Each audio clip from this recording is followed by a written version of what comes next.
Hola alumnos, yo soy Misari y estamos en español de segundo grado con el tema de la historieta.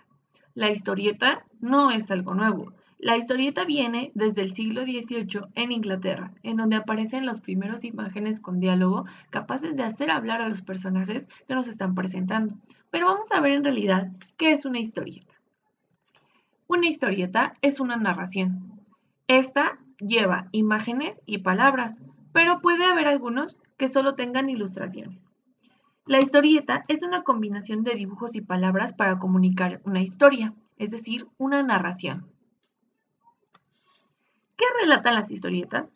Las historietas relatan sucesos o hechos que se van hilando, es decir, que van de la mano, llevan secuencia, llevan coherencia y presentan acciones y se muestran sus efectos o consecuencias a lo largo de la historia, como en toda narración.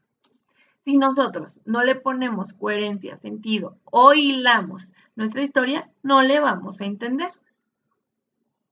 ¿Qué pasa con los personajes? En las historietas hay personajes principales y secundarios. Principales son los que son el centro de la historia y secundarios son aquellos que sí salen, pero no se basa en ellos la historia.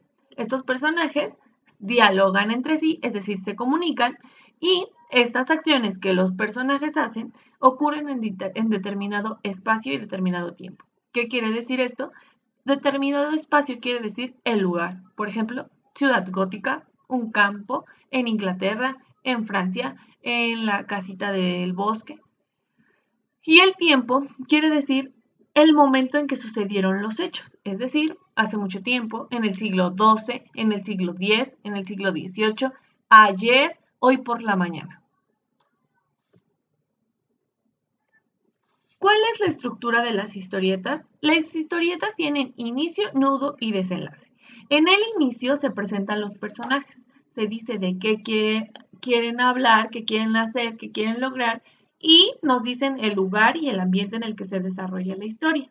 En el nudo se desarrolla la historia como tal y se presenta un problema. Ese problema nos llevará a ciertas aventuras o ciertas acciones para desencadenar en un desenlace en donde el conflicto se resuelve por completo, aunque puede haber finales abiertos. ¿Qué quiere decir finales abiertos? Finales que no dejan a la imaginación lo que pudo haber pasado. No nos dicen, hey, vivieron felices para siempre. No, nos dejan imaginando qué pasó en realidad con ese final. Te recuerdo que las historietas son narraciones, por lo tanto, llevan orden, llevan narración y llevan mucho, mucho de tu esfuerzo.